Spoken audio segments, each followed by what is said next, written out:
Yo, what is going on? I appreciate everybody for tuning in to the channel. As always, you're at the channel of the Debt Free Dad, where we do attorney reactions and finance content. Always toss out a disclaimer: I'm a licensed practitioner of the law, but I'm not your counselor. So essentially, this is not legal financial advice. This is just infotainment purposes, me giving my opinion and takes on topics and comments. And if you're seeking a professional, always seek a professional in your local area. Now, it's crazy. I don't know. Did y'all see the thumbnail to this video? I don't know. I just found it hilarious that it was like a picture of like Diddy and Eric Adams together just a year ago, as Diddy got the key to the city in New York, which is a big deal. They don't just go handing out keys to everybody. Who would have thought a year later, the Southern District of New York office, United States Attorney's Office would be on both of these brothers?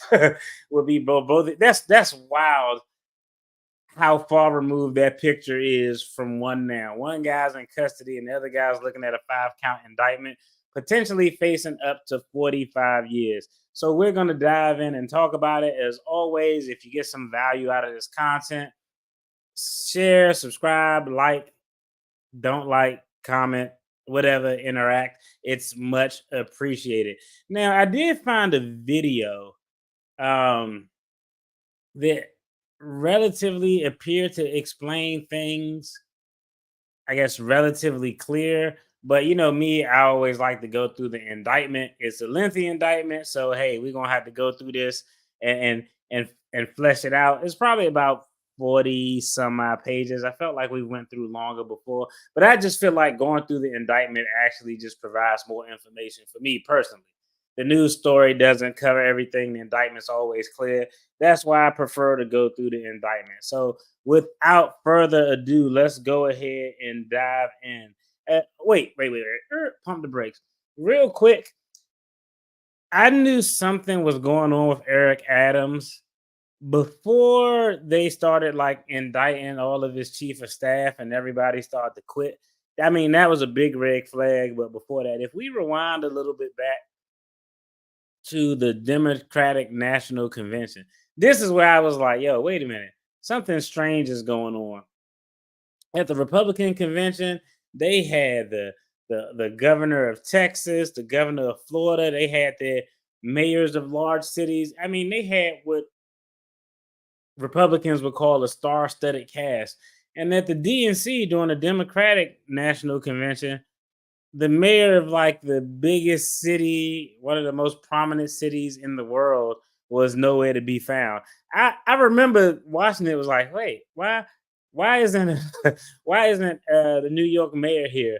It was actually it was giving some weird vibes, and I was like, that's odd. Normally, the mayor from New York is always at these events, but hey, for some reason he wasn't there. Now, lo and behold, look at where we are today. Always got to give a shout out to the first comment of the day for chiming in. Lucy U, Jason7, Eric Adams was loving those kickbacks and illegal contributions. I mean, it's terrible, man, because we just been seeing politicians. 2024 has been a year of political crash and burn. I mean, politicians, everybody. Hey, outside of politicians, people crash and burn all the time. But I feel like, man, every other week is a politician who just taking a nosedive from, the higher you go up on the ladder, the farther the fall is. And we just been seeing politicians nosedive left and right. And now Eric Adams is hey, let's call Eric Adams to the front. Go ahead, have a seat so we can cross-examine you and see what's going on. Let's go ahead and dive into this indictment so we can see what was really going on with Mayor Eric Adams and all of his shenanigans. And after this, we're gonna watch a quick video where I saw his attorney giving a comment. This is actually the second video. I didn't see this video; it was a little bit longer, but it was a video we're gonna watch where his attorney is giving some commentary.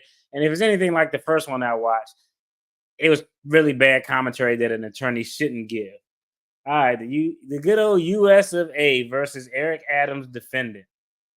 In 2014, Eric Adams, the defendant, became Brooklyn Borough President and I haven't read this, so just when I read it, when y'all hear me read it to you, that's when I'm reading it. Thereafter, for nearly a decade, Adams sought and accepted improper valuable benefits such as luxury international travel, including from wealthy foreign business people and at least one Turkish government official seeking to gain influence over him. Okay, damn, they all were going all the way back to 2014, a whole decade. By 2018, Adams, who had by then made known his plan to run for mayor of New York City, not only accepted but sought illegal campaign contributions to his 2021 mayoral campaign, as well as other things of value from foreign nationals. As Adams' prominence and power grew, his foreign national benefactors sought to cash in on their corrupt relationship with him, particularly when in 2001 it became clear that Adams would become New York City's mayor. Adams agreed, providing favorable treatment in exchange for the illicit benefits he received. After his inauguration as mayor of New York City, Adams soon began preparing for his next election, including by planning to solicit more illegal contributions and granting requests from those who supported his 2021 mayoral campaign with such donations. When you corrupted as a politician by foreign nationals, again, these are allegations, but hey, if these allegations hold true, when it comes to being a politician corrupted by foreign nationals, you should have that's like espionage in my book.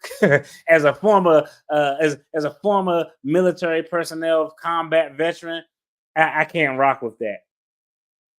Eric Adams, the defendant, sought and accepted illegal campaign contributions in the forms of nominee or straw contributions, meaning that the true contributors conveyed their money through nominal donors who falsely certified that they were contributing their own money. By smuggling their contributions to Adams through the US based straw donors, Adams' overseas contributors defeated federal laws that serve to prevent foreign influence on US elections. Wealthy individuals evaded laws designed to limit their power over elected officials by restricting the amount any one person can donate to a candidate. And businesses, it says, and businesses circumvented New York City's ban on corporate contributions by funneling their donations through multiple employees, frustrating a law that seeks to reduce corporate power in politics. Adams increased his fundraising by accepting these concealed illegal donations at the cost of giving his secret patrons the undue influence over him that the law tries to prevent. That was a little verbose. The defendant compounded his gains from the straw contributions by using them to defraud New York City and steal public funds. New York, this is important right here. New York City has a matching fund program that matches small dollar contributions from individual city residents with up to 8 times their amount in public funds to give New Yorkers a greater voice in elections. That's actually a pretty dope rule. It allows them to compete, small donors of individuals to compete with corporate donors. Adams' campaigns applied for matching funds based on known straw donations, fraudulently obtaining as much as $2,000 in public funds for each illegal contribution. Adams and those working at his direction falsely certified compliance with applicable campaign finance regulation, despite Adams' repeated acceptance of straw donations, relying on the concealed nature of these illegal contributions to falsely portray his campaign as law-abiding. As a result of those false certifications, Adams' 2001 mayoral campaign received more than $10 million in public funds. So remember, public funds can be matched up to 8 times the amount. The total amount that he got for his 2021 campaign was $10 million. And this is really weird too, because essentially corporate bribes are essentially legal in US politics. So for politicians getting caught up with bribes, like, yo, what are y'all doing? Y'all don't know how to use like like shadow donors and how to use your foundations and all of that stuff. They need to get with the times. All right, Eric Adams, the defendant, also sought to receive other improper benefits from some of the same co-conspirators who funneled straw donations to his campaign. In particular, a senior official in the Turkish diplomatic establishment, hereinafter the Turkish official, who facilitated many straw donations to Adams, also arranged for Adams and his companions to receive free or discounted travel on Turkey's national airline, hereinafter the Turkish airline, which is owned in significant part by the Turkish government, to destinations including France, China, Sri Lanka, India, Hungary, and Turkey itself. The Turkish official and other Turkish nationals further arranged for Adams and his companions to receive, among other things, free rooms at opulent hotels, free meals at high end restaurants, and free luxurious entertainment while in Turkey. All right, just as a side note, we're gonna keep reading through this because it's long. But generally, I don't understand if these allegations are true. But just on the allegations itself, like, bro, you did all this for campaign contributions and flights.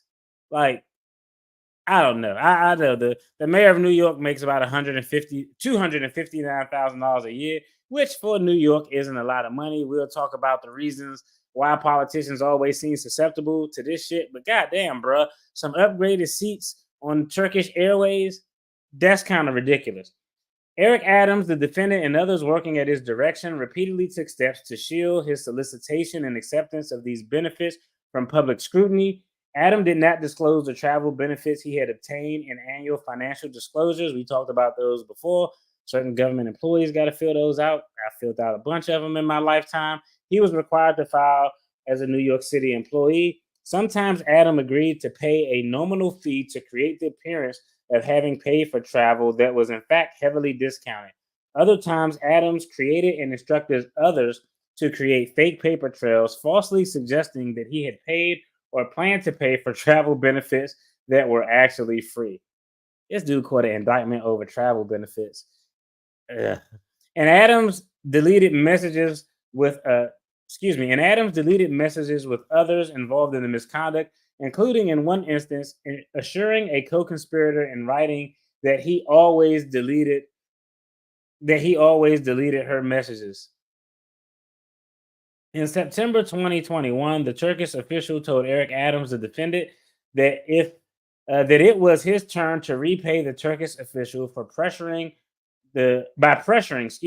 that it was his turn to repay the Turkish official by pressuring the New York City Fire Department to facilitate the opening of a new Turkish consular building, a 36-story skyscraper, without a fire inspection in time for a high-profile visit by a Turkish president. At the time, the building would have failed the inspection in exchange for free travel and other travel-related bribes in 2021 and 2022, arranged by the Turkish official. Adams did as instructed. Because of Adams' pressure on the fire department, fire officials responsible for the assessment of the skyscraper's fire safety were told that he would lose his job if he failed to acquiesce. And after Adams intervened, the skyscraper opened as requested by the Turkish official. Now, again, I'm not going to talk too much between this. All this reading got a brother palate dry, but that's dumb. The ask that they allegedly wanted was build this skyscraper and avoid all of the fire codes. What you think would happen if you say, let's say all of this is true, even though it's just essentially a criminal indictment complaint, so to speak. But let's say all of this is true. You lean on your people, they build this thing not up the code, and a fire happened, and everybody in that goddamn building died. You don't think all of this stuff is going to come out? Like, I don't know. This is given ridiculousness. Okay, New York City's. Oh, give me one. Let me see. Wait till you get to the luxury hotels. we go get there. We go get there. I did see they had some images in the complaint. New York City's Public Matching Fund Program. The New York City Campaign Finance Board, CFB, oversees and administers publicly funded campaign finance systems for municipal elections in New York City, including the Matching Funds Program, which is actually a dope program. The Matching Fund Program that provides eligible candidates with public funds to match small dollar contributions from New York City residents. The Matching Fund Program is intended to incentivize candidates to finance their campaigns by engaging with average New Yorkers instead of seeking large contributions from limited number of influential donors, and to empower more candidates to run for office, even without access to wealth. That's actually a good program on its face when being used properly. For mayoral candidate in the 2021 and 2025 election cycle, the matching fund program operated as relevant here in the following manner. Candidates that collected a minimum number of contributions and raised a minimum amount of qualifying contributions for New York City residents were eligible to opt into the matching fund program. Candidates that opted into the matching fund program were required to file a signed and notarized certificate attesting, among other things, that they understood that they were responsible for reading, understanding, and complying with, and ensuring their campaign's compliance with various statutes and rules, that submitting fraudulent claims for matching funds or otherwise furnishing false information to the CFB would constitute a fundamental breach of the obligation affirmed as a part of the certification, and that in the event of such breach, they would be ineligible to receive matching funds and would be required to return all matching funds previously received. The matching funds program would provide up to $8 in matching funds for each $1 of eligible contributions, up to $250 for New York City residents. In other words, for each eligible contribution of at least $250, a participating candidate could collect up to $2,000 in matching funds. That's actually a really good program.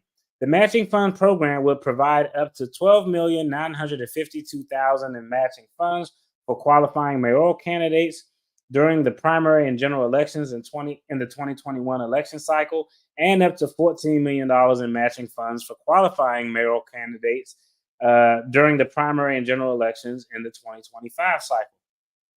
Certain kinds of contributions were prohibited entirely, including one, straw contributions, which is person A contributes to an in between, a straw person, and then they make the contribution to the campaign, and the person in the middle, that straw man, says, "Yeah, that was my money," when it really wasn't.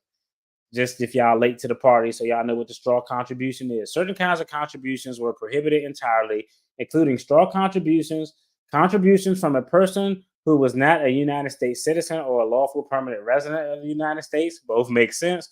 Contributions from foreign entities and organizations definitely makes sense, because we don't want our politicians being the foreign government's bitch.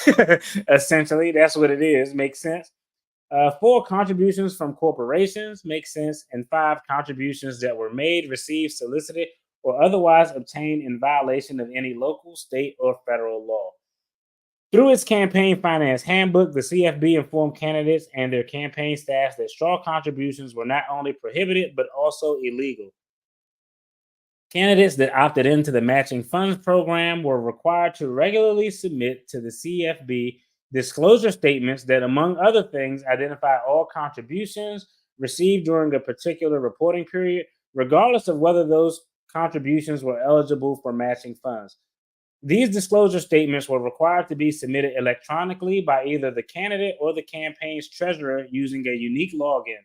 In order to submit a disclosure statement, the filer was required to, 1, identify him or herself as either the candidate or the treasurer, and 2, electronically sign a verification stating, "This disclosure statement is true and correct to the best of my knowledge, information, and belief, and I understand that by clicking verify below, I'm electronically signing my disclosure statement, which shall have the same validity and effect as a signature affixed by hand." Eric Adams, the defendant, was aware that the law prohibited foreign conduit and corporate contributions. At least as early as 2018, Adams began raising money to fund his first mayoral campaign, the 2021 campaign. In September 2019, Adams submitted the required certification to opt into the matching funds program. During the 2021 election cycle, Adams and the person acting at his direction regularly submitted and signed disclosure statements attesting to the veracity or truthfulness of the information being provided to the CFB. Adams won his party's primary election in July 2021 and was elected mayor in November 2021. While serving as mayor, Adams again opted into the matching fund program and began fundraising for his 2025 reelection campaign. The 2025 campaign, and together with the 2021 campaign, continuing at least to date, to the date of this indictment. Adams travels to Turkey, begins accepting illegal campaign contribution and personal benefits. All right. Did he think no one would find out? Hey, some people often think they're the smartest in the room, which is a major flaw. Within a year of becoming Brooklyn Borough President, Eric Adams, the defendant, began building relationship with foreign nationals who were seeking influence with him.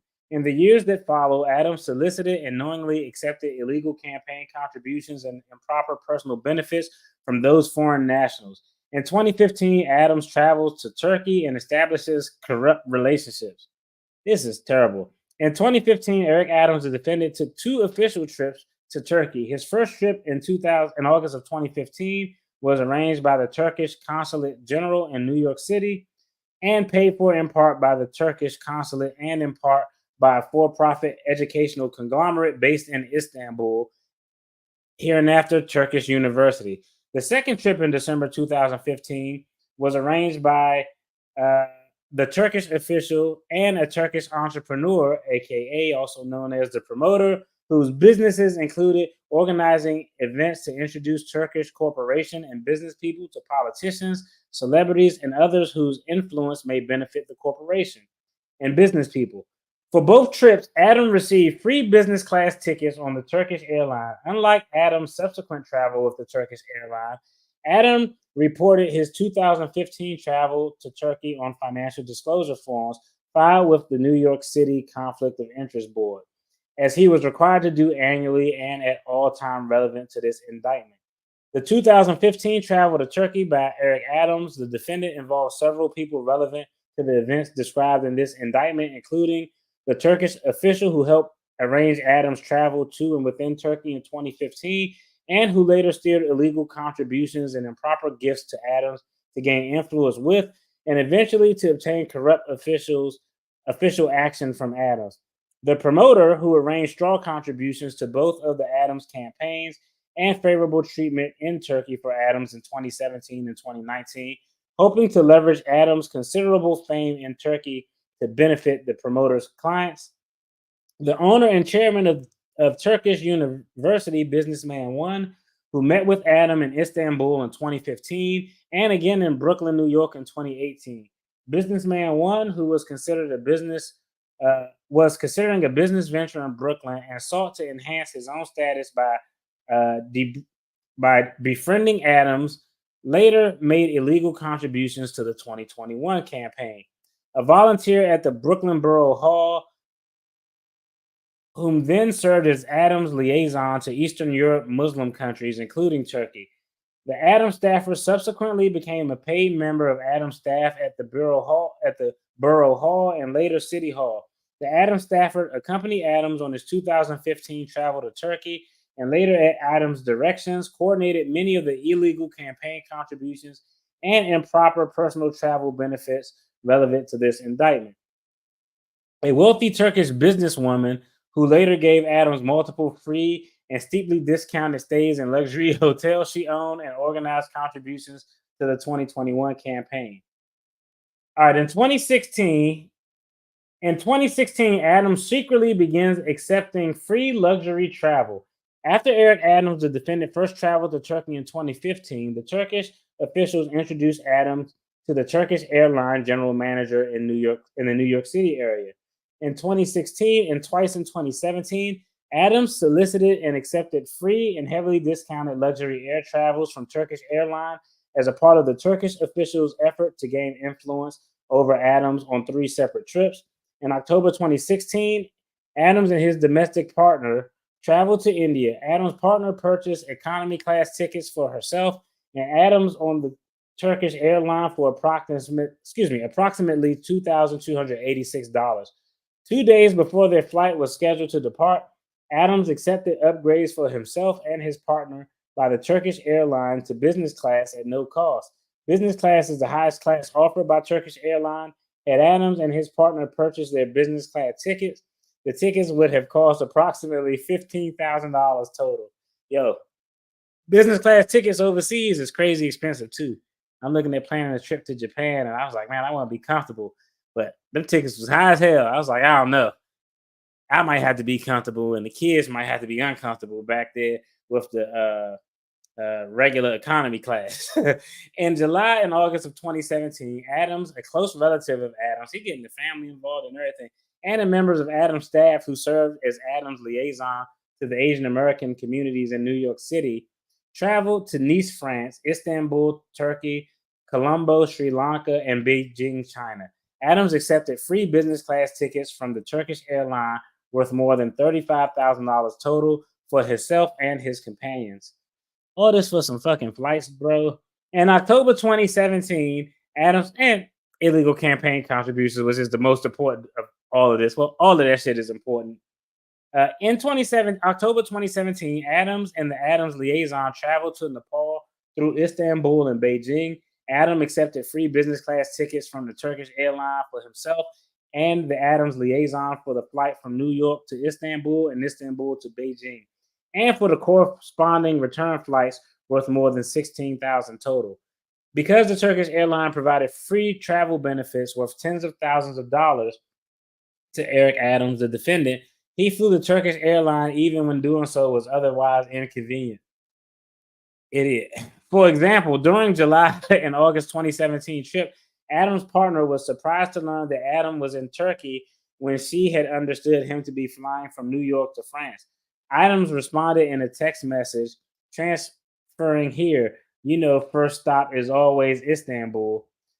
When Adams' partner later inquired about planning a trip to Easter Island, Chile, Adams repeatedly asked her whether the Turkish airline could be used for their flights, requiring her to call the Turkish airline to confirm that they did not have routes between New York and Chile.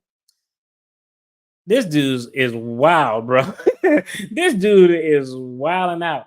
And a lot of the stuff, if you're the mayor of New York, you can probably find some legitimate reasons to actually travel to these places on the government's dime. Probably be in, economy, or you have to pay for the upgrade on your own. But this dude, these allegations are absolutely asinine. Eric Adams, the defendant, also accepted valuable travel and hospitality benefits for himself and his companions during their time in Turkey. For example, during a stay in Istanbul and during the July and August 2017 trip, Adams and Adams' relative and Adams' liaison accepted a heavily discounted stay at the St. Regis Istanbul, arranged by the promoter. The St. Regis Istanbul is owned by a businesswoman who sought to integrate herself with Adams. Adams stayed in the Bentley suite. That sounds expensive as hell. Portions which are depicted here. Hey, those some nice pictures. I mean, I ain't gonna lie. Those pictures do look plush. Especially all of that is a window too. The Bentley suite room, the Bentley suite bathroom. Although booking the Bentley suite for 2 nights would have cost approximately $7,000, Adams paid a total less than $600, bruh. You ain't even at those discounted prices at which you paying. You're not even trying to make it look like it was a reasonable discount. That dude paid less than $600 for a $7,000 suite. In order to conceal the valuable flight, hotel, and other travel benefits that Eric Adams, the defendant, accepted from foreign nationals seeking influence over him, he did not disclose any of these trips in his annual disclosure form, despite legal requirements to do so. And in those instances, you actually better off disclosing the trip. Like, just disclose the trip and let them figure out if the trip is legitimate or not, rather than hiding it, because at least you wouldn't have broken that law. Now, the underlying way you got the trips and the benefits is still probably illegal, but at least you don't have the failure to disclose the trips as just another nail in the coffin. By law, certain New York City elected officials and candidates for elected office are required to file annual reports with the COIB, disclosing their financial information and outside positions and interests, as well as those of their spouses or domestic partners and unemancipated children. The purpose of the annual disclosure law is to provide transparency to ensure that there are no prohibited conflicts of interest between public servants, official duties, and their private interests. At all times relevant to this indictment, Adams was an elected New York City official required to file an annual disclosure.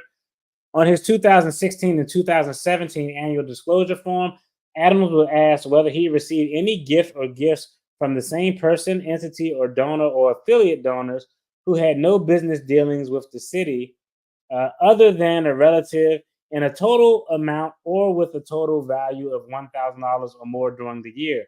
Adams answered no. Adams also answered no to a similar question asking whether he had received any gifts worth $50 or more from persons, entity donors, affiliated donors who did not have business with New York City.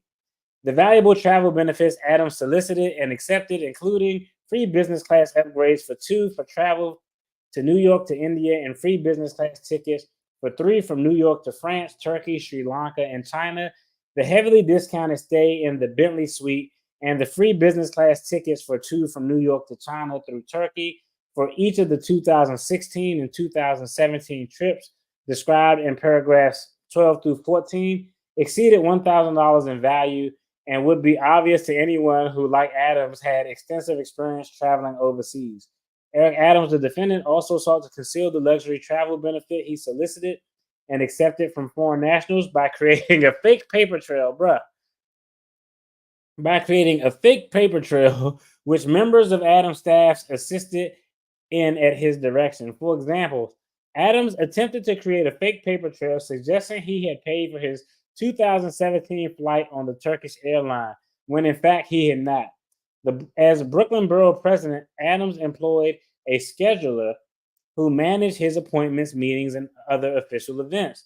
Despite her status as a New York City employee, the Adams scheduler was used by Adams to perform personal tasks for him, such as collecting rent at a Brooklyn property he owned. This dude's retarded, allegedly. Adams also assigned that. I apologize. That's not politically correct. But this dude's definitely unintelligent.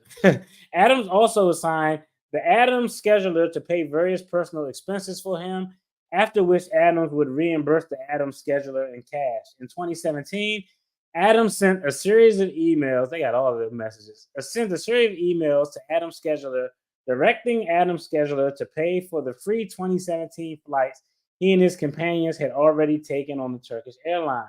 But the emails provided inconsistent explanation. In some, Adams suggested that the Adams scheduler should pay by using Adams' credit card, while in others, Adams claimed to have left cash in an envelope for the Adams scheduler to send to the Turkish airline. For example, on November 25th, 2017, Adams sent an email to Adams' scheduler saying that with respect to the July trip, meaning the July and August 2017 trip on the Turkish airline, I left you money for the international airline in an envelope in your top desk drawer. Please send it to them. Give the cost of the international business. Give the cost of the international business class tickets for Adams alone. Adams' email suggested that he left at a minimum well over $10,000 in cash. This dude capping. You know how hard it is to like it's a pain in the ass to get $10,000 in cash like out of the bank unless you just got like a safe in your house with cash or something. Okay, it said at a minimum suggested he left at a minimum well over $10,000 in cash in the Adams scheduler desk drawer to send to the Turkish airline as payment for flights taken months earlier. He did not do that, as records from the Turkish airline confirmed that Adam did not pay the airline in cash or otherwise because the tickets were complimentary. Like, bro, you didn't think they was going to track that? This is crazy. In return for travel benefits, the Turkish official provided and arranged in or about 2015 and 2016, Eric Adams, the defendant, granted a political request from the Turkish official. Prior to Adams' 2015 trip to Turkey, which Adams knew and disclosed to the COIB, had been funded by, among other things, the Turkish consulate and Turkish airline in 3 separate municipalities in Turkey. Adams had maintained a relationship with a Turkish community center in Brooklyn. In or about 2016, the Turkish official told Adam that the community center was affiliated with a Turkish political movement that was hostile to Turkey's government, and that if Adams wished to continue receiving support from the Turkish government, Adams could no longer associate with the community center, and of course, Adams acquiesced. Adams began accepting straw contributions and continues to receive luxury travel benefits. In 2018, Adams, the defendant, began raising funds for the 2021 campaign. Adams was closely involved with the details of the funding, which he regarded as vital to his success. As he texted a close supporter in the campaign, "You win the race by raising money. Have to raise money. Else is flush." Adam further explained, "I have a $7 million race. I have a clear plan to raise it, and each night we are out executing the plan." Throughout the 2021 campaign, Adams solicited and knowingly accepted straw donations, including from foreign sources, while continuing to secretly accept free and heavily discounted travel benefits from Turkish officials and airlines. As part of those efforts, Adams solicited and knowingly accepted straw donations to the 2021 campaign that were facilitated by Turkish official and airline managers. Beginning at least as early as April 2018, Adams asked the airline manager to fundraise for the 2021 campaign, and the airline manager sought to organize a fundraiser. On June 14th, 2018, the Turkish official exchanged messages with Adams staffer asking how much can companies donate. The Adams staffer explained that only individuals could donate to the 2021 campaign. On June 22nd, 2018, Adams attended a fundraiser for the 2021 campaign. The airline manager, among others, organized and attended this event. Following the event, Turkish officials messaged Adams staffer asking for the list of participants of the June 22nd meeting. The Adams staffer then sent the Turkish official the list from June 22nd, which included the names of various persons who donated to the 2021 campaign in the preceding days or who donated in the following days, raising in excess of $15 million. This is crazy. The promotional flyer for the June fundraiser listed as one of the fundraiser's hosts a friend of the airline manager who owned an airport transportation business, Businessman 2. In a series of messages exchanged with Adams staffer, Businessman 2 stated that he had facilitated a straw donation through an associate. And they putting all this stuff in text messages. This is actually crazy work. Records from the CFB show that the associate ultimately donated $3,000 in his own name and described himself as unemployed. Eric Adams, the defendant, also sought to arrange for his campaign to retrieve unlawful contributions from Turkish nationals, which would be routed through U.S.-based straw donors. On June 22nd, the same day as the fundraising event just described, Adams Stafford and the promoter discussed by text message a possible trip by Adams to Turkey. The promoter stated in part, "Fundraising in Turkey is not legal, but I think I can raise money for your campaign off the record." Adams Stafford inquired, "How will Adams declare that money here?" The promoter, oh my God, this part is actually giving me a headache because it's so freaking stupid. Okay. The promoter responded, "He won't declare it or will make the donation through an American citizen in the U.S., a Turk. I'll give cash to him in Turkey or I'll send it to an American. He will make a donation to you." Adam Stafford replied, "I think he wouldn't get involved in such games." Little did they know. Little did they know Adam allegedly was down for these games. They might cause a big stink later on. See, this dude needed some people there who would just be like, "Yo, you need to cut this bullshit out, bro. You black and they gonna torch your ass up." They might cause a big stink later on, but I'll ask anyways. The Adam Stafford then asked, "How much do you think would come from you?" The promoter responded, "Max 100K. The Adam Stafford wrote, "100K, do you have a chance to transfer that here? We can't do it while Eric is in Turkey," to which the promoter replied, "Let's think." After the conversation, the Adam Stafford asked Adams whether the Adam Stafford should pursue the unlawful foreign contribution offered by the promoter. And contrary to Adam Stafford expectation, Adams directed the Adam Stafford to pursue the promoter's illegal scheme. Yeah. In November 2018, Businessman 1, the wealthy Turkish national who owned the Turkish University for-profit educational conglomerate in Turkey and who Adams met there in 2015, visited New York. Adams and Adams staffer met with businessman one at Brooklyn Borough Hall. At the close of the meeting, businessman one offered to contribute funds to the 21 campaign. Although Adams knew businessman one was a Turkish national who could not lawfully contribute to U.S. elections, Adams directed the Adams staffer to obtain the illegal contribution offered by businessman one. Following up on his, I'm gonna reserve my commentary.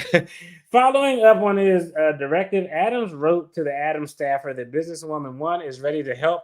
I don't want his willing to help to be wasted. As Adams directed, the Adams staffer maintained contact with businessman one through intermediaries, culminating in Adams accepting straw donation of businessman's one money discussed below. In 2018, Adams also continued to secretly solicit and attempt accept free and heavily discounted travel tickets.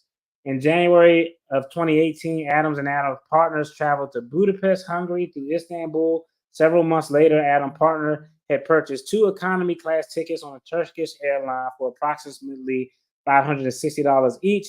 In December 2017, Adams staffer, acting at Adams' direction, asked that we know who witness number one is, Adams staffer. Adams staffer. Adams' direction, asking the airline manager to upgrade the tickets to business class, which he did for free.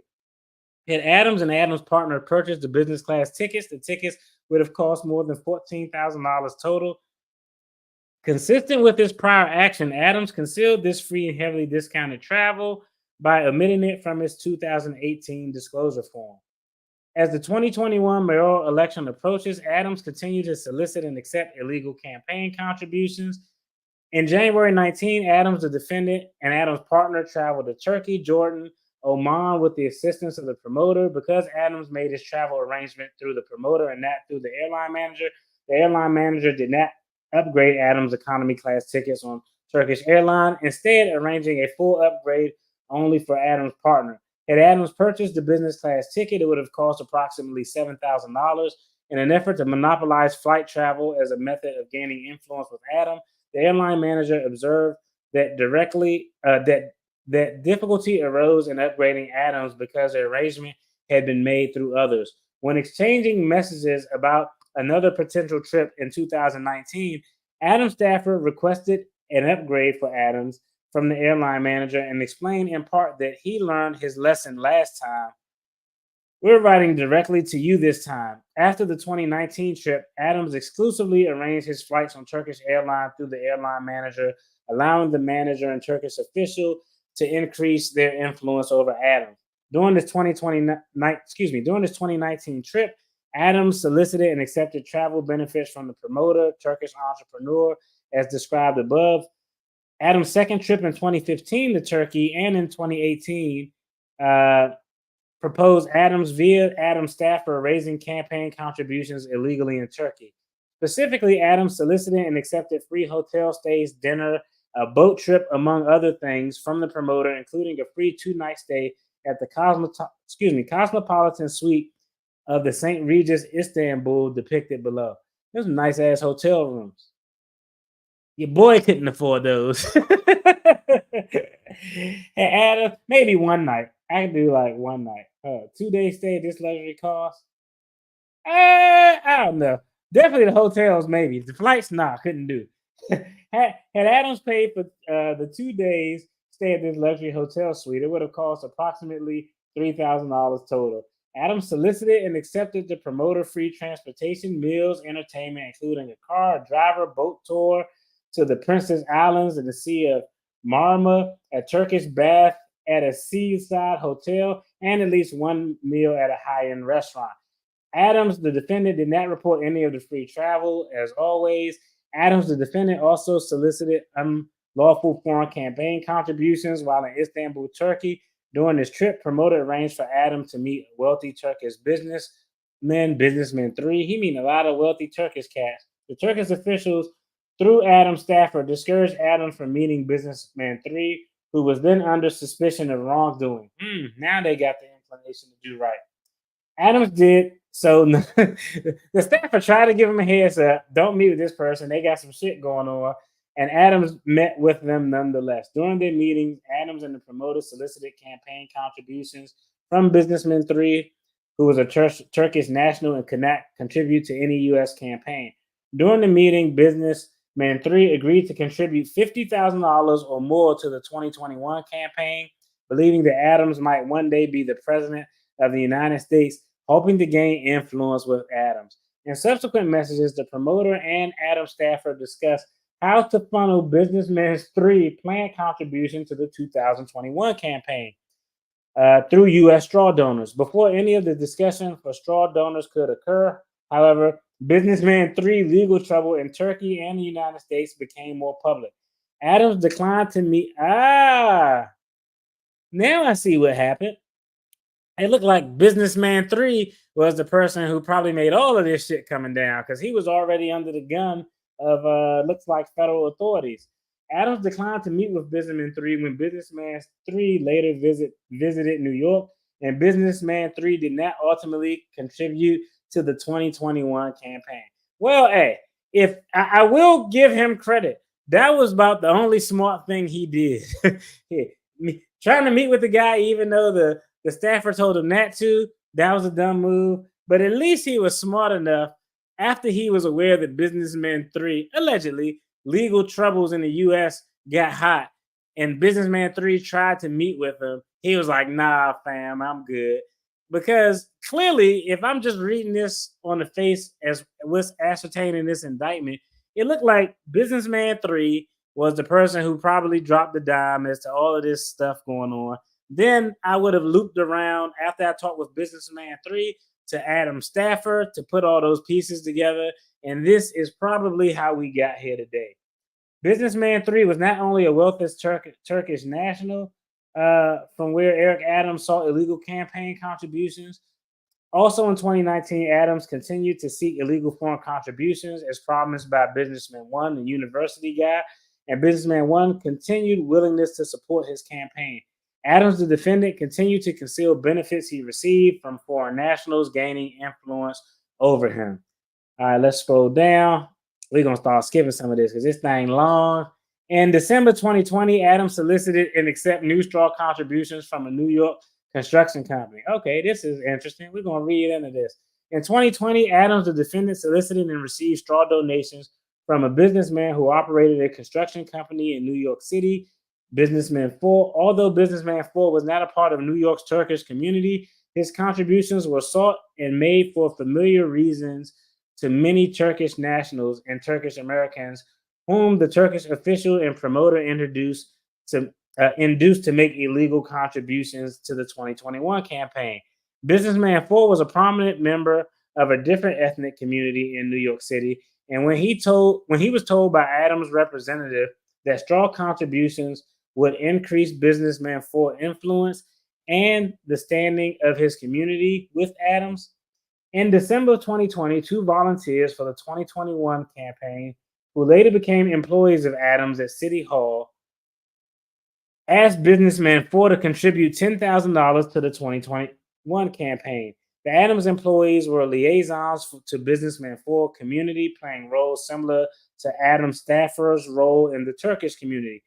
The Adams employee told businessman 4, among other things, that donating $10,000 would give businessman 4 influence with Adams, which would help businessman 4 business interests and his community when Adams became mayor, and that gaining such influence with Adams would be more expensive at a later date. Yeah, they trying to run it up.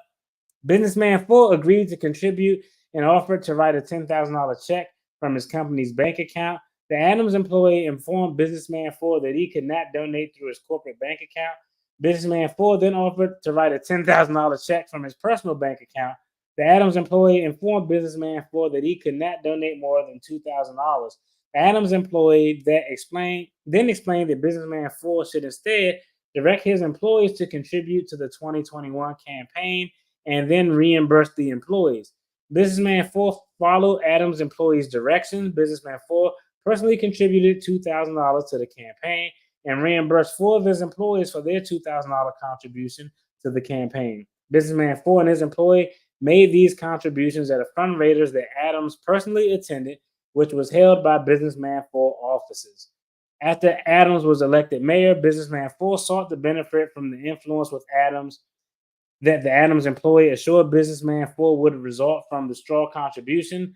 Among other things, Businessman 4 sought assistance from Adams and Adams' employee with arranging events celebrating a national heritage of Businessman 4 ethnic community. And Adams' employee worked with Businessman 4 to arrange such event with city sponsorship.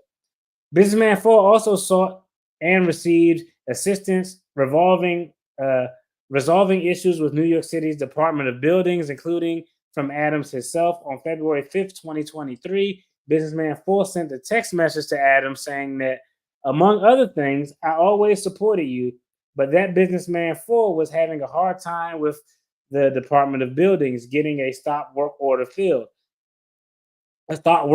lifted, and that although Adams' staff had assisted, we reached a certain limit that only you can lift. Adams responded, let me look into this. Approximately a week and a half later, Businessman 4 replied to Adams, Mayor, brother, I want to thank you for your help. DOB issue partly resolved, and they promised to expedite the process. Thank you. You have my continued support. Dumbasses. In 2021, he received straw contributions from another New York construction company as arranged by Turkish officials. Let's get down to see what the meat and potatoes of it is. When a fundraiser effort organized or facilitated by the Turkish official failed to raise the amount of funds that the Turkish official had promised Adams, the Turkish official told Adams and the Adams staffer that he would close the gap by obtaining sufficient funds from other sources to reach the promised amount. In 2021, Eric Adams, the defendant, sought and accepted straw donations from another businessman who operated construction company in the New York City area. Businessman 5 is a prominent member of New York City Turkish community. In January 2021, when they start putting the text messages up there, that's not good. In 2021, January, the Turkish official messaged Adams staffer asking for a meeting with Adams. The Turkish official and the Adams staffer then exchanged the following message. Staffer, what will be the topic? Official, the election, that's what. Staffer, okay. Official, November 2nd, 2021, the date of the 2021 mayoral election. Staffer, his favorite topic. Official, Turkish community support him. What can we do? Let's talk. Staffer, okay. Adams, the Turkish official, the airline manager, Adams staffer, led the fundraiser for the 2021 campaign, met at a restaurant for dinner in February of 2021. At the dinner, the Turkish official committed to support the 2021 campaign. The Turkish official then organized a larger dinner to plan specific donations to the 2021 campaign. Businessman 5, the Turkish official, Adams fundraiser, and Adam Stafford attended the dinner, which occurred in April of 2021. At the dinner, Adam explained the matching funds program and solicited contributions from Businessman 5. After the April 2nd dinner, Businessman 5 worked with the Turkish official, the Adams fundraiser, and Adam Staffer, among others, to plan a fundraiser for which Adams, Businessman 5 attempt to recruit others in the construction industry and in the Turkish community, writing in part, this may feel like swimming against the current, but unfortunately, this is how things work in this country. The day before the scheduled fundraiser, the Turkish official sent Businessman 5 at least one check, and Businessman 5 sent the Turkish official a message confirming that as of now, the check that reached us are $17,000.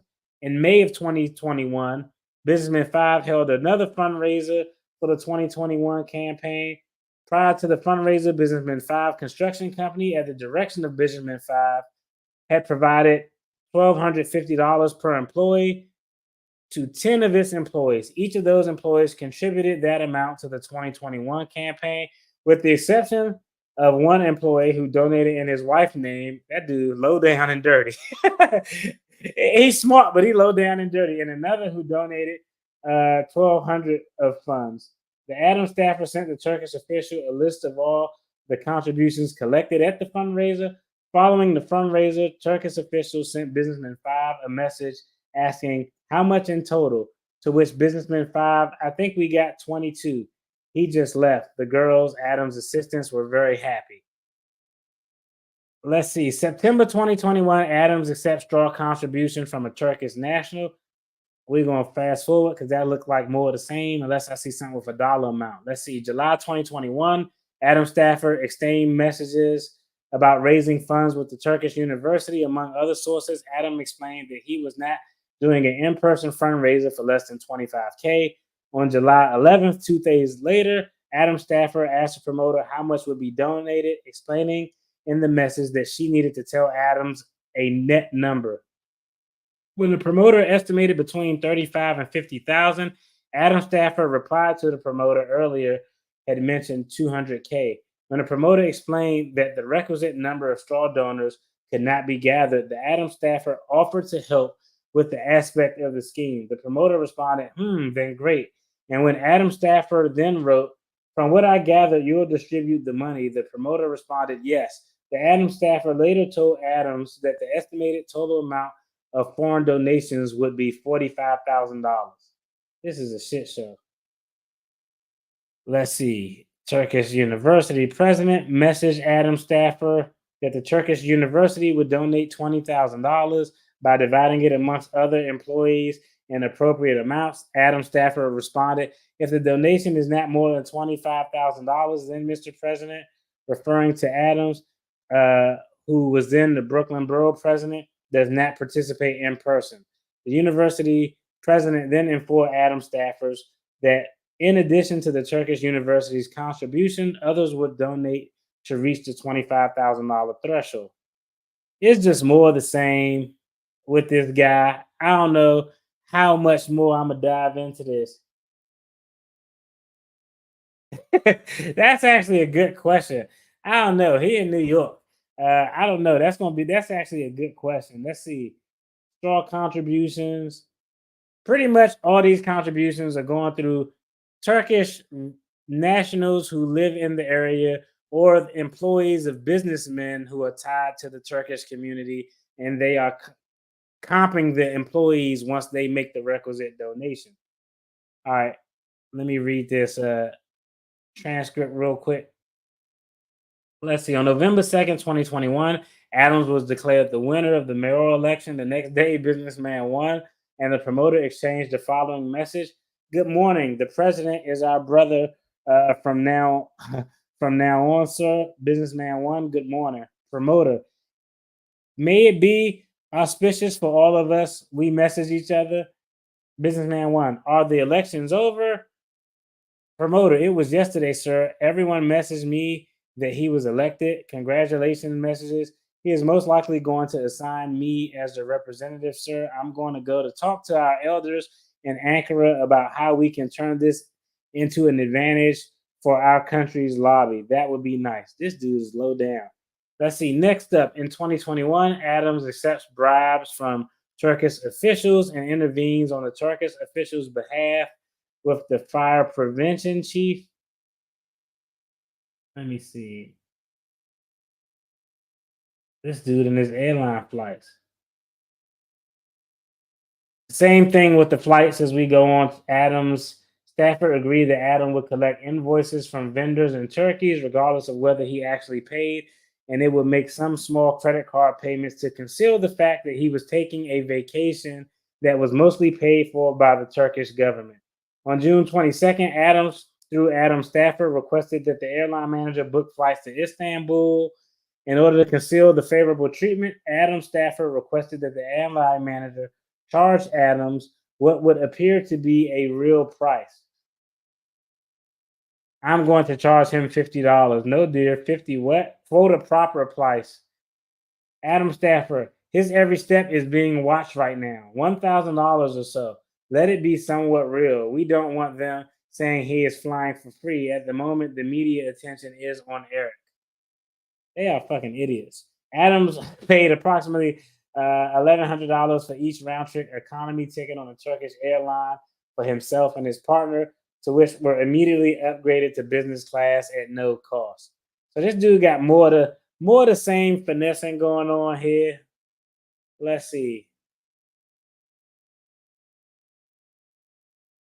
Let's see. This is what you get from speaking against Biden and the Democratic administration. Yeah, I started out by saying when I didn't see him at the Democratic National Convention, I knew he was in the doghouse. I knew something was going on because that was weird. Let's see. Turkish officials, Brooklyn borough president. That building looked crooked as fuck. All right, this is interesting. In 2017, construction began on the 36-story building located at 821 United Nation Plaza, New York, New York, referred to as the Turkish House or Turkish Center. The Turkish House. The Turkish House was designed to serve as and now serve as the headquarters of multiple Turkish diplomatic missions, including the Turkish consulate. The cost of the Turkish House was significant and was a topic of political debate in Turkey. And this essentially is the building that they wanted him to skirt the regulators on when it comes to fire safety.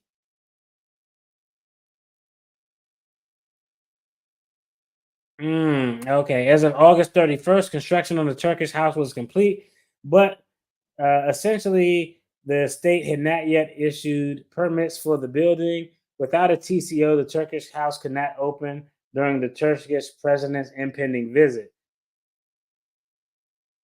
And they had not issued the proper paperwork because the fire department had not yet conducted an inspection and issued what the FDNY refers to as a letter of defect, which was a prerequisite to the issuance of the appropriate paperwork. So I'm assuming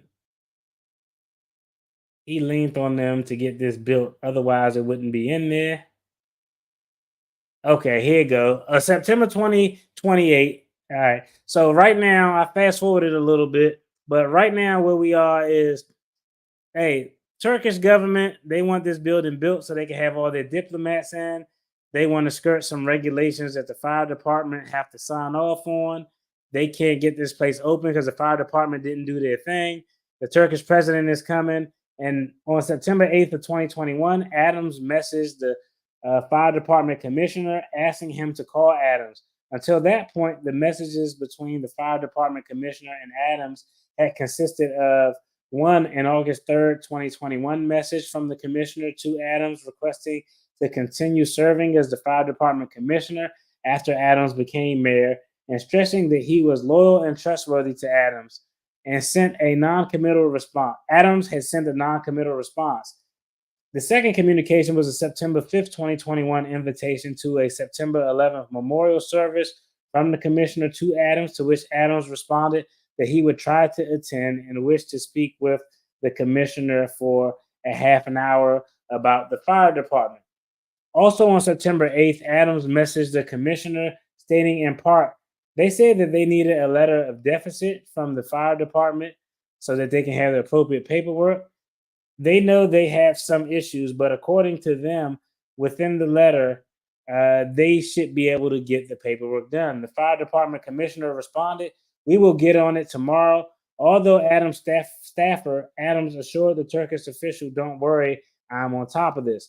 On September 9th, after the contractor working for the Turkish consulate sent the fire department a letter describing the status of the Turkish house fire alarm system, the fire department employee with the responsibility for inspecting the system sent the fire prevention chief the following email. After reviewing the letter, I did not see any way we would be willing to accept it. They have some major issues. Shout out to this employee for doing his job. After receiving the letter, I did not see any way we would be willing to accept it. They have some major issues like central station and fan shutdown, which would be an automatic violation order. Aside from that, he gave us a list with over 60 defects, and some of them list 5 to 10 problems in each one. Okay, shout out to him for doing his job. Now, I'm assuming this dude got threatened at some point. Let's see. Yep, shortly after, on noon of September 10th, Adams messaged the commissioner. They said the higher ups at the fire department did not give the inspector authorization to come. The inspector indicated he needs authority to come and do the work. The commissioner responded, working on that as he speak. Okay, so essentially everybody did exactly what Eric Adams wanted him to do because he was a bitch for the Turkish government. Allegedly. These are all allegations. This is sad. New York City deserves better. I would not be surprised if a superseding indictment for treason was to follow. All of these co-defendants who were deleted information, programs, and other documents. I agree with that completely. I guess the biggest question is like, well, it's two things. Just from reading that indictment, and I can't do it, y'all. This is another 20 more pages. Airline manager, staffer, Turkish official.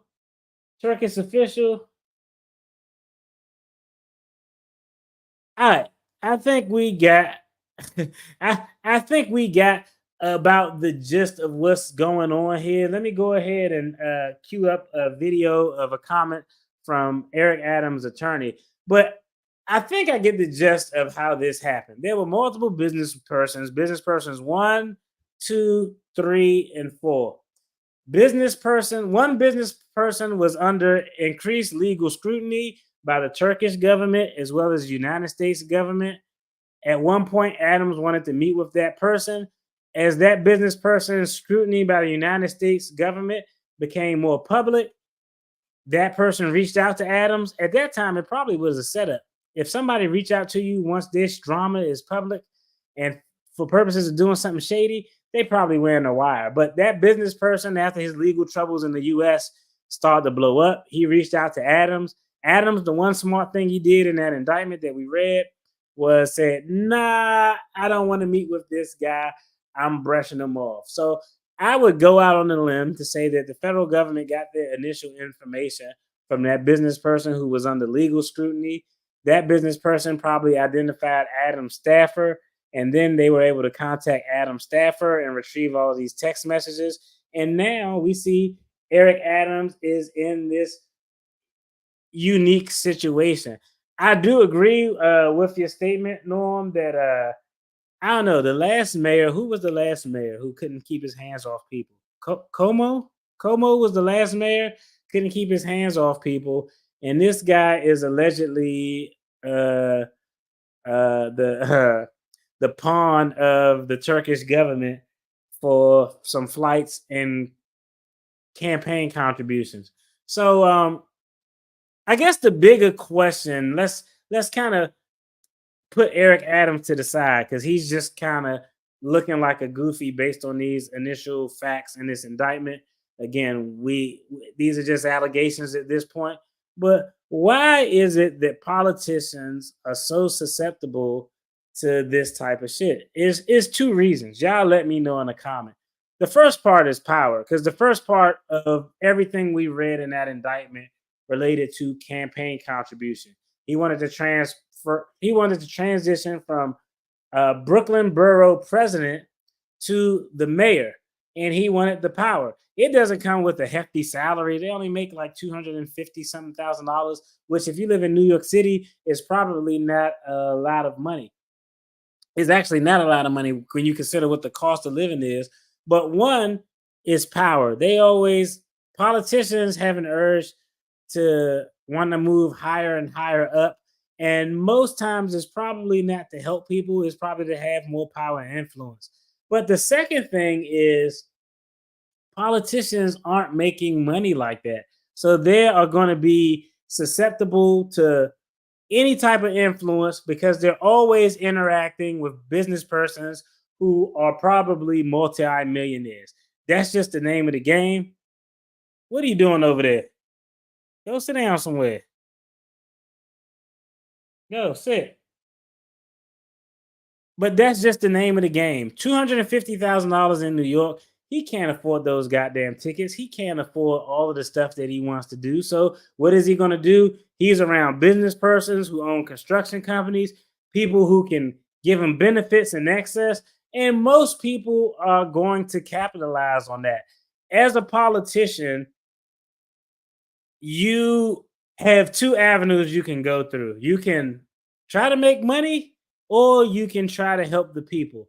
Normally, if you're a politician, especially a local politician, you can only do one at a time, and most times your opportunities to make significant money comes after you're out of office, when you're serving as some type of consultant because of your business contacts that you had as mayor or governor or whatever it is. Your contacts, normally the expiration date on your contacts is something like, I think, 3 to 5 years. So but that's how most politicians, when they want to capitalize and cash in legally, they do their political stuff. They kind of focus on helping people and do their actual job. Then once they step out of the political office, they move into the private consulting or the private sector, and that's where they cash out. Sometimes there's a little quid pro quo during their time in office. Maybe they help facilitate some things for a big company, and when they get out of office, who ends up on that big company's board of directors? The actual politician.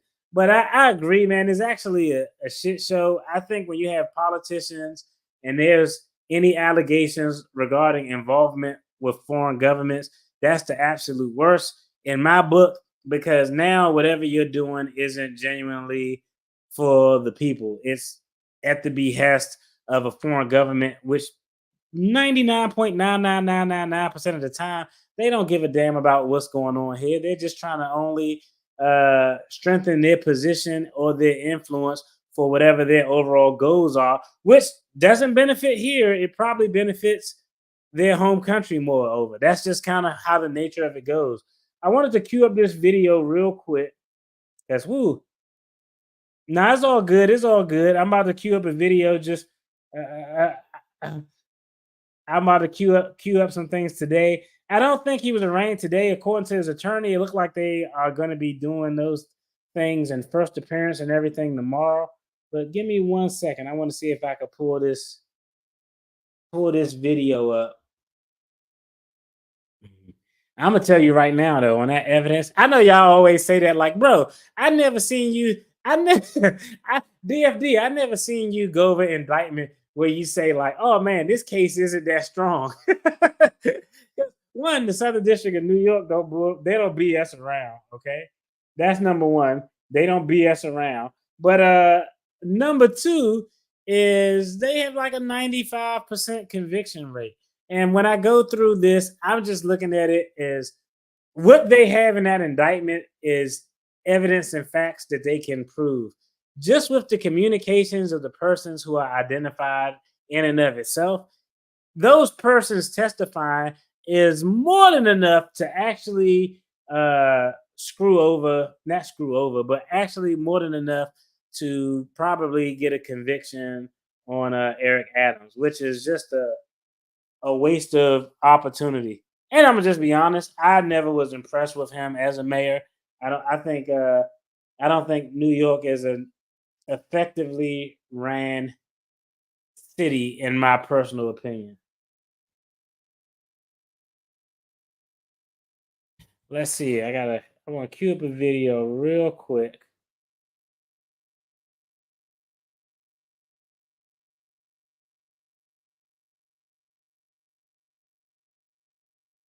We could go ahead and do that one right there. We're gonna watch a couple of videos, then we're gonna get up. Is that it? We can go there. Let's go there. With breaking news just coming in, the indictment against.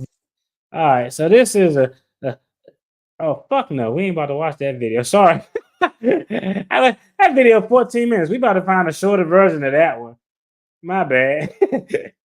I was like, man, why was that so long? All right, that shit was crazy long. We definitely not about to do that one. Let's go to one that's a little bit more short. We have some breaking news this evening to bring you tonight involving the mayor of America's largest city. This one, the New York Times is reporting tonight that New York City Mayor Eric Adams has been indicted on federal charges.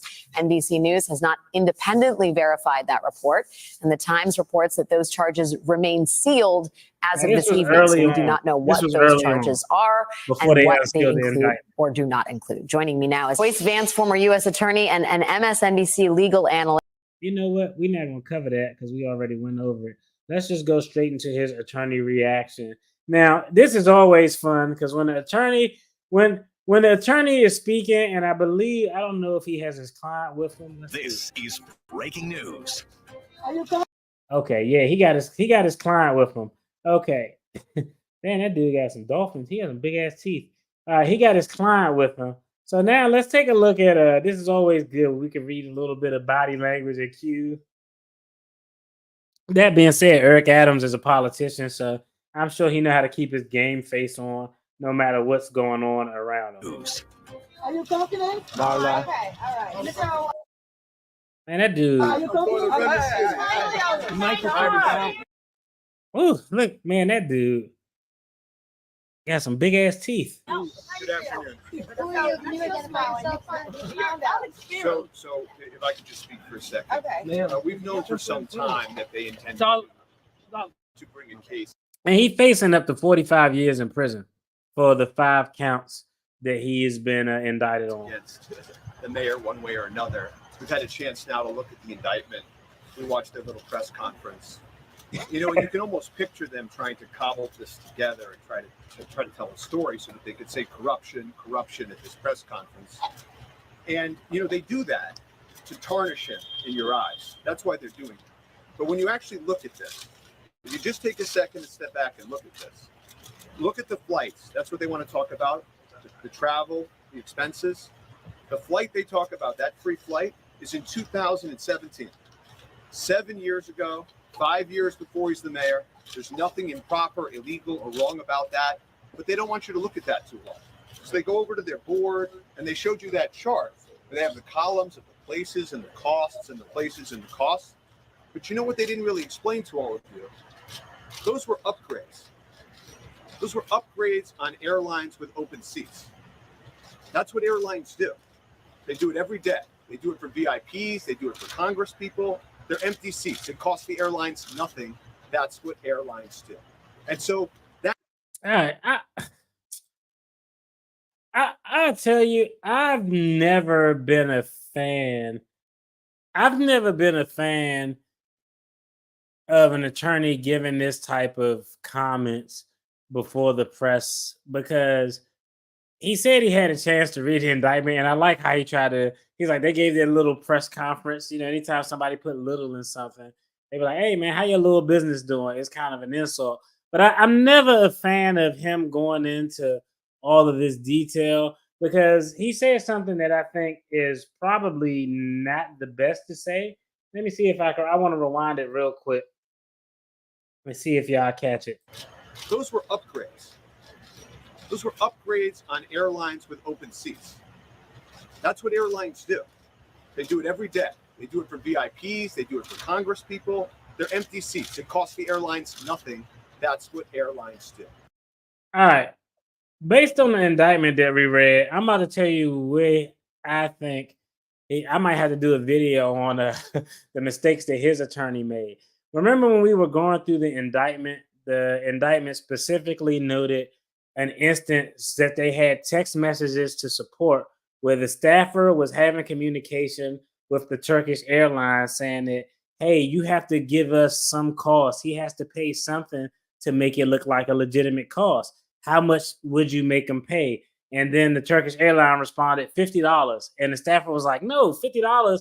We got to make it look reasonable. And he ends up paying $1,100 for tickets, but then he still got the upgrade.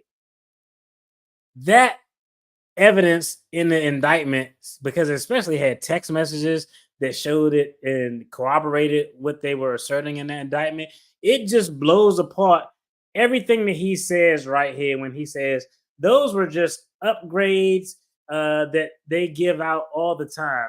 Because the question would be, well, if those are upgrades that they give out all the time, why was there an effort by the staffer in communications with the Turkish airline to actually make it look like they were paying a cost that was somewhere reasonable to the fair market value of the ticket? You wouldn't go through that if the staffer wouldn't go through all of that if there wasn't an instance. Or if they were just upgrades, why would there be this communication between Adams to the staffers saying, yo, I left $10,000 in cash in your desk. Go pay the airlines. But then the airlines have no recollection, no record of a payment ever being made on Eric Adams' behalf. Matter of fact, they said that we couldn't make a payment on his behalf because there was nothing to pay because it was just something that we did. We were instructed to do an upgrade. So I think I think it was a terrible mistake to go and start talking about what you assert your arguments to be this early in the stage because it's going to be, and all of this is just out there for public now. Like, if I was Eric Adams, that smile he got on, I would be fucking pissed when I went back and I'd be like, bro, did you even read the indictment? If you read the indictment, you know they had evidence and facts in there that would counter what you just said. Why'd you even say that? Don't say anything. Like I don't know. I think that was a mistake. Politicians tend to get into it with good ideas, but yeah, title, prestige, and small concessions turn into eventual corruption. I agree. Deny. Yeah, it's just I think at this stage it's silence. You should be quiet. You shouldn't say anything. It'll be interesting to see. Now, I would be shocked. I don't think that would be crazy, but sometimes you have spouses who testify against their partner. There is a spousal privilege, so you don't have to disclose anything, but it is not uncommon for some time if a spouse has some type of exposure to be like, so it'll be interesting to see if they go that route. I generally don't think they will. I've never seen that done. I've never seen that done. Have I seen an instance where a spouse went on the stand and testified and didn't assert spousal privilege? I don't think so. I think most spouses are savvy enough, or they ride or die enough to be like, nah, I'm not asserting. I'm gonna assert spousal privilege, and I'm not talking. But I think that was a bad mistake on the attorney's part to argue his position with regard to the upgrades, because the facts in the indictment clearly knock his position out of the water. And the costs and the places and the costs. But you know what they didn't really explain to all of you? Those were upgrades. Those were upgrades on airlines with open seats. That's what airlines do. They do it every day. They do it for VIPs. They do it for Congress people. They're empty seats. It costs the airlines nothing. That's what airlines do. And so that's what they want to talk about because they want to tarnish him. They want to tarnish him in your eyes. So then they shift to the campaign contributions. And I don't know if you noticed, but they don't have Eric Adams doing anything. He's not taking in the money. There's no email or text message in the indictment that has him doing anything, taking in any money. What they say is that some staffer says sometime later that he knew that some of the money was foreign money. That's the case. But they left out something very important, something you will soon see, which is that there are emails with Mayor Adams telling this staffer, telling all of them, do not take foreign money, period. That's in emails. You will see those. And so they pivot away from that. They pivot away from that and they say $10 million, fraud, $10 million, fraud. And they're doing that to mislead you. If you look closely at the indictment, you know how much money we're talking about from the people of Turkey? $26,000. That's what's actually in the indictment. No $10 million. Some of that money, if it's incorrect, taken improperly, if you do match that money, then the matching's bad matchup. It's not fraud. That's not $10 million. But why did they do that? They do that to mislead. They do that to tarnish him in your eyes. And so at the end of this 10-year conspiracy that they've tried to weave together, I don't know if you all picked up on how this ends. The consulate general calls the mayor. All right, real quick. Again, I think he's saying far too much. Adams might hang out with Mendez for playing with Turkish buddy. Facts.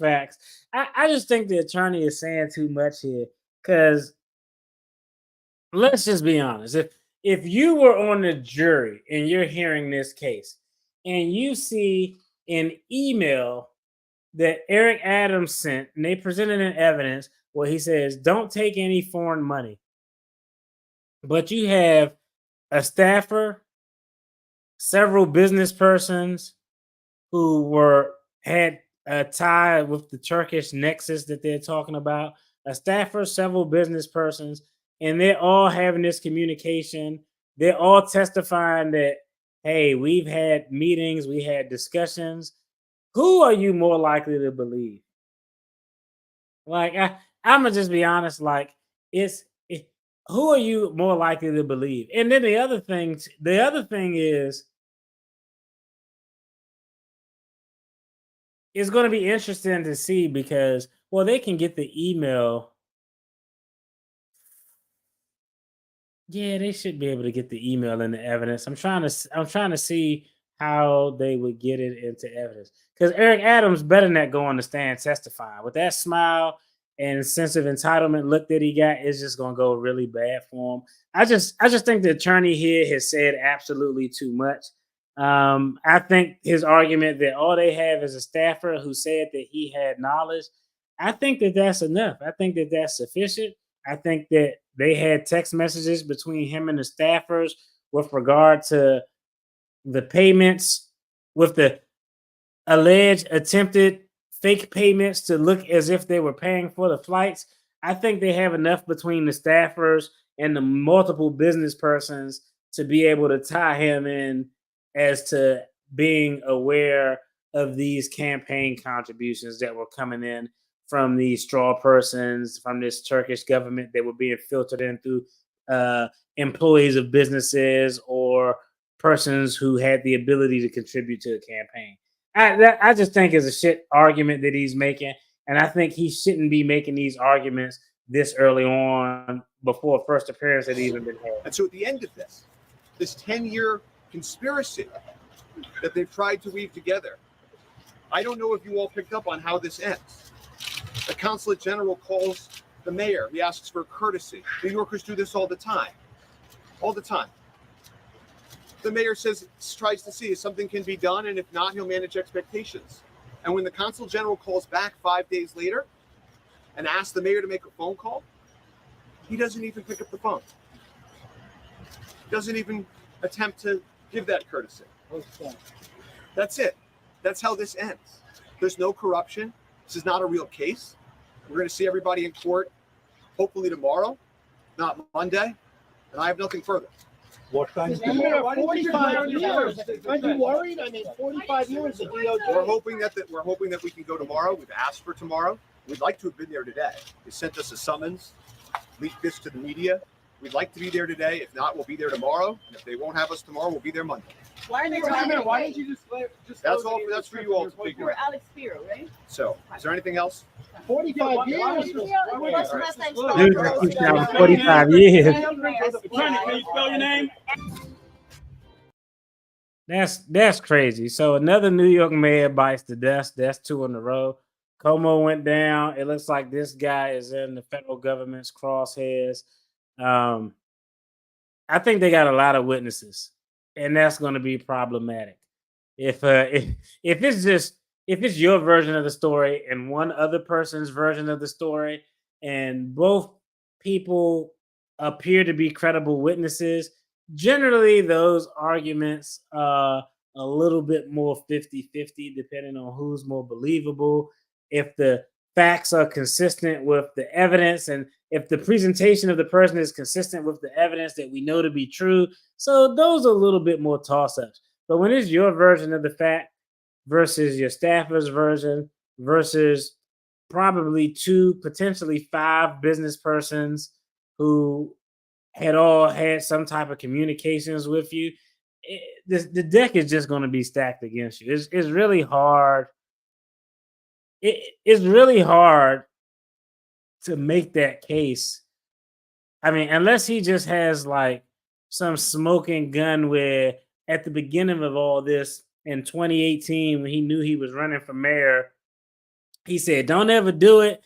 And we aren't doing it. And he would have to have, I just don't see there being that much evidence to be able to say he was outside of arm's reach of all of these transactions and it was just the staffer. And I think the biggest point is at some point in the text message, when a business person makes the initial request for the pay for play, so to speak, the staffer was like, yo, I don't think, why would the staffer say this? I don't think he'll go for it, but I'll ask him. Why would the staffer say that? Because if the staffer says, I don't think he'll go for it, but I'll ask if he's down with some pay to play, then let's say the staffer goes to him. If the staffer went to him and asked him that, and his response was, no, we don't do that, there would be no more communication between that staffer and that business person.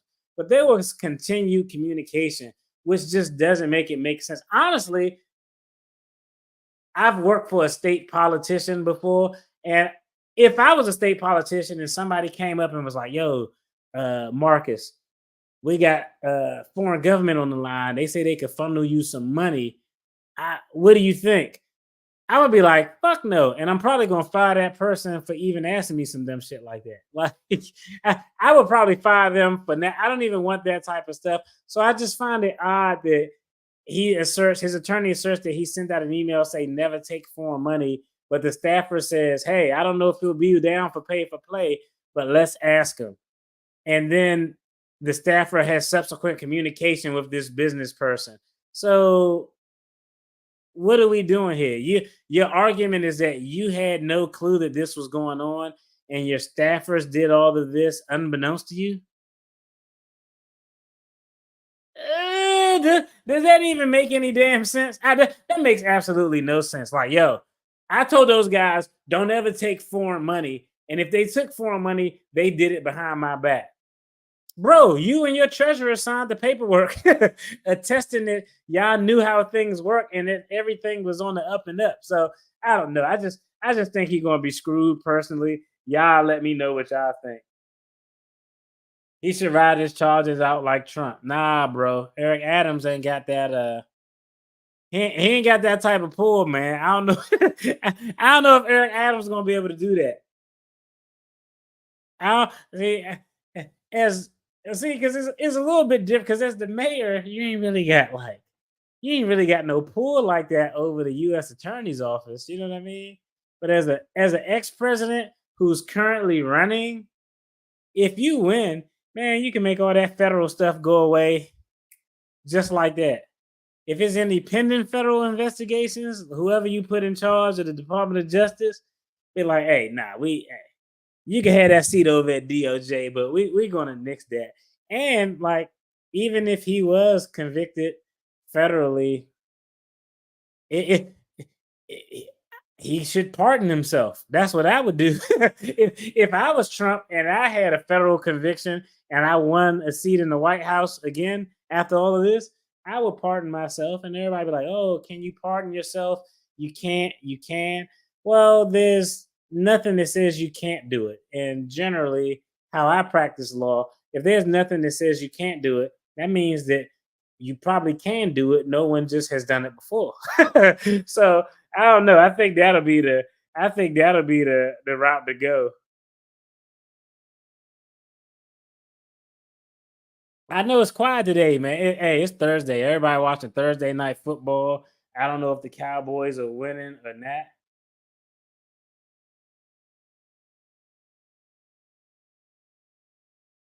Oh yeah. Hey, shout out to and respect. I hope everybody's safe who's going through there. My pop's in South Carolina, so when he was telling me it hit landfall, I was like, "Uh oh, man, bunker down over there."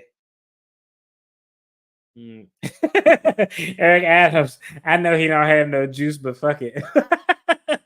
Yeah, that dude. If you the mayor, like a mayor ain't got no juice. If the previous mayor of New York, Cuomo, couldn't get out of all of his touchy grabby allegations, there's no way Eric Adams is gonna be able to get out of this. But yeah, I mean, if I had to predict, I'm gonna go on the side of this shit is probably not gonna end favorable. This shit is probably not gonna end favorable for him. The arguments that his attorneys threw out very, very prematurely just didn't make any sense. And just looking at that indictment, they have a multitude of witnesses, they have a multitude of communications. I just think it's going to be too much to overcome. And quiet as it kept, like, I don't know. He probably would have won that election. Well, I don't know. He's probably would have stood a good chance of winning that election had everything been done on the up and up. Because I felt like at the time when his election was going on, he kind of just had that buzz and everybody was looking for something different. Como was just coming off of stepping down in Creepsville. Y'all let me know. Do y'all think this dude is going to step down or what? You think he's going to resign? I don't think he's going to resign because I don't know. His look in the comments of his attorney gives me the impression of someone who was like, nah, I'm gonna go down fighting and I'm gonna keep getting this check. So I would be shocked if he stepped down, even though I think AOC and some other persons have said that it's probably in his best interest to step down. I just don't think he's going to step down. Like it's just the ego thing. It's all about power. He's not going to step down. That's my take. Y'all let me know what y'all think in the comments. I'm about to get off here and we're going to tap into the Dalton stuff Saturday night because I wanted to hit this up tomorrow. I'm going to have a guest, an old school guest for this second time on the platform. We're going to talk about some GoFundMe culture and Adrian Peterson going broke and some other good fun topics. And it's going to be dope. Saturday, we'll hit up the Thornton stuff of all the crazy stuff that went on. I appreciate everybody for tuning in. Y'all be blessed. Have a good one. The Cowboys. What? I just waited for an argument. Nah, you ain't going to get no argument on this one. It ain't going to be no argument on this one. Nah, it's all good. I appreciate you, too. I'm glad you were willing and acquiescing. We got a good group in here. Nobody really act like knuckleheads for the most part. So that's dope. But are the Cowboys winning? Y'all let me know. I'm assuming that they losing, but they playing the Giants, so they might be winning. Y'all have a good one. Have a good night. Tomorrow is Friday. Weekend is here. We made it through the week, y'all. Y'all be blessed. Peace.